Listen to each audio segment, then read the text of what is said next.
Make in Odisha, invest in Odisha.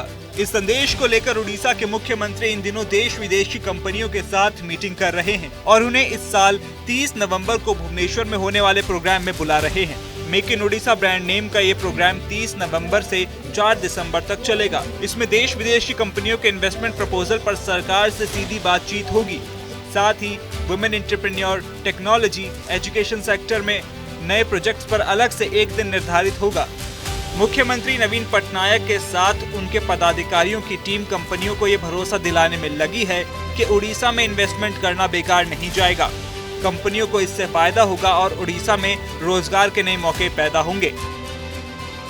I seek support from everyone present here in ensuring a successful Make in Odisha campaign 2022.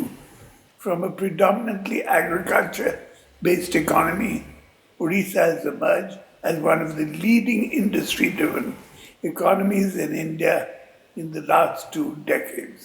Odisha's abundant natural resources, skilled and productive human resources, stable polity, progressive policies, and strong result-oriented governance provide a unique ecosystem. Orissa में पिछले 5 साल में 2063 कंपनियों के 9 लाख करोड़ रुपए से ज्यादा के इन्वेस्टमेंट प्रपोजल को अनुमति मिली है और सरकार की तरफ से प्रपोजल को ओके करने में केवल 20 दिन लगते हैं। सरकार इन्वेस्टर्स को ये गिना रही है कि उनके पास प्रोग्रेसिव पॉलिसी है। प्रोजेक्ट लगाने पर 30% सब्सिडी है, 2 रुपए प्रति यूनिट बिजली मिल रही है, बिजली ड्यूटी पर 100% छूट है। स्टेट जीएसटी का रिम्बर्समेंट 7 साल के लिए दिया जा रहा है और मशीनरी सेटअप के लिए भी सब्सिडी और स्टैंप ड्यूटी में छूट अलग से दी जा रही है। मैंने देखा कि राज्य सरकार की तरफ से माननीय मुख्यमंत्री खुद थे और मैं राज्य का इंडस्ट्री मंत्री के हिसाब से भी खुद हूँ और हमारी सारी ब्यूरोक्रेसी भी यहाँ पे है, चीफ सेक्रेटरी से लेके अपना प्रिंसिपल सेक्रेटरी इंडस्ट्री। हमने जो कमिटमेंट्स आपको दिखाया अभी, वी स्टैंड बाय इट। और ये मेक इन ओडिशा का 3रा संस्करण है और पहले में 2 लाख करोड़ का हम लोग को इन्वेस्टमेंट का इंटेंट आया था। फिर 2018 में भी लगभग बढ़ के डबल होकर 4,10,000 करोड़ का करीब इंटेंट आया था। अब की बार पैंडेमिक में हो नहीं पाया 3rd संस्करण, अभी 2022 में वो चीज़ हम लोग मुकम्मल करने जा रहे हैं उड़ीसा में 30 नवंबर से 4 दिसंबर के बीच में। तो हम लोग रोड शो पे आए हैं कि उड़ीसा वेलकम्स एवरीबॉडी। गवर्नमेंट खुला है इंडस्ट्री बढ़ाने के लिए, आप आए निवेश करें। उड़ीसा में इस समय 1,25,000 एकड़ इंडस्ट्रियल लैंड है।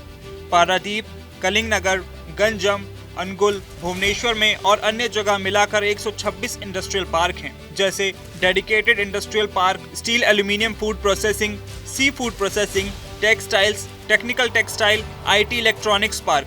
सभी इंडस्ट्रियल पार्क में 1 एकड़ से लेकर 100 एकड़ तक जमीन उपलब्ध है। उड़ीसा सरकार का दावा है कि उनके पास केंद्र सरकार से awarded single window clearance system है, जिसमें 19 विभाग के 53 तरह के क्लियरेंस एक जगह से मिलते हैं।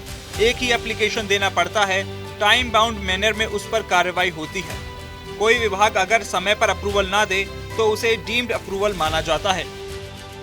इसी सिस्टम के तहत 30 एकड़ तक लैंड 30 दिन में, 50 एकड़ तक लैंड 50 दिन में, 100 एकड़ तक लैंड 100 दिन में अप्रूव की जाती है। प्रदेश में रोड कनेक्टिविटी बहुत अच्छी है, पानी की सुविधा है और स्किल्ड लेबर भरपूर है।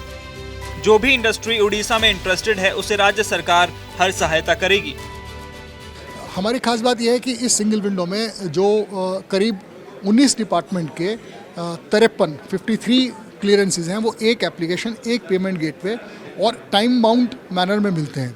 और स्टेट्स में भी अच्छी सिंगल विंडोज़ हैं, ऐसा नहीं है कि बाकी राज्यों में नहीं है। हमारी single window national single window के साथ भी एसोसिएटेड है और डीम्ड अप्रूवल का एक प्रावधान है कि अगर कोई विभाग अब उनके जो नियम दिया गया कितने दिन के अंदर उनको अप्रूवल देना, अगर वो नहीं दे पाते तो वो डीम्ड अप्रूवल इंडस्ट्री को मिलता है।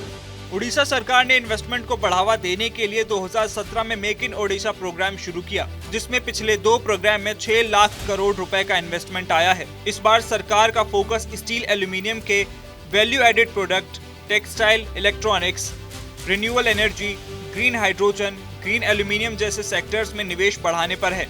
सरकार को उम्मीद है कि इस बार के 30 नवंबर को होने जा रहे प्रोग्राम में 4 लाख करोड़ से ज्यादा का इन्वेस्टमेंट आएगा।